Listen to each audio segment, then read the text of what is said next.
So I went to the dentist a while ago, and they had to fix my wisdom tooth in the back. They thought it was a good idea to build it back up since it broke in half, instead of just pulling it out. So anyway, I went along with them. Um, they kind of talk you into shit you don't want to do. It's kind of like a car salesman. Oh yeah, you definitely want this with your car. I mean. So anyway, I go there, and then I'm like, okay, fine. So I get talked into it, and I'm in the back, and they numb the crap out of me, and I can't feel anything, and I hardly on one side, and then I got this numbness up to my eyeball, down my neck and everything. And anyway, they decide, that they pull my face open, they fish hook me with this, piece of steel, pull my face open, and I could still feel that. That was super. And then they start drilling away, and it's, my tooth is blowing up all over the freaking place in my mouth, and like tooth fireworks. And so and it's everywhere, and I'm trying not to cough or gag or anything like that.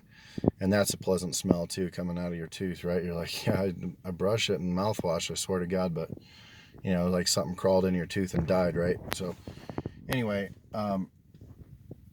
they stick a water hose. She realizes that it's kind of like a super hot bakery in there. So she starts spraying it around like it's like a car wash, spraying stuff all over, and your throat is the drain. And oh, I better get the vacuum. So you're swallowing this stuff the whole time, and your head's back, and you're and you're trying not to die. There's only so much that you can put down in your gut, right? They should know that. And so she gets a vacuum out, like an Electrolux or something. I'm not really even sure, maybe a shop vac or something, and starts sucking the freaking air out of one of my lungs. And then the hot water hose, is going down my other lung. So I'm drowning and getting, taking the air away on the other, and double super. And so then, and he's still drilling away on my tooth. And, it's actually kind of an amazing thing that they do, but it wasn't just that. They put plastic wrap over my face, so like up on my nose and shit like this, and then they pull it over, so I could only breathe like that. And so I wasn't having a panic attack until they dropped the clamp, came off and almost went down my throat. I thought, I can handle this like 45 minutes, probably be done, I'll be out, and it flipped back down, and he grabs it like a ninja, and he laughs. He's like, you almost had to go to the hospital. And I was like, yeah. In my head, I was like, yeah, you too, dude. Anyway, so I'm getting waterboarded by the dentist, and vacuumed, and my air sucked up by an Electrolux or shot back, not sure what it was.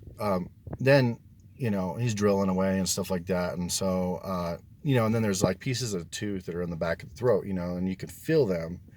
That part's not numb, and you're wanting to puke, you're wanting to kick it out of there, and it's harassing you, and it's like, and you're afraid to cough, or how do you tell these guys your safe word, so they back off. And but you got to let them finish. It's like prison, It's one of those things. But anyway, not that I've ever been there. But there was another guy who told me about that stuff. It's just yeah, I don't know. Anyway, yeah, after being waterboarded and tortured and everything, I decided, it's such a great idea. I think I'm gonna have to go back the following year, which that's coming up. I thought, man, wonder what other tortures I got in store. It's kind of like, I don't know. I felt like it was like the CIA. Maybe they took over the dentist thing, and they were trying to find out what I knew. I guess I got to quit posting things on the Second Amendment in there.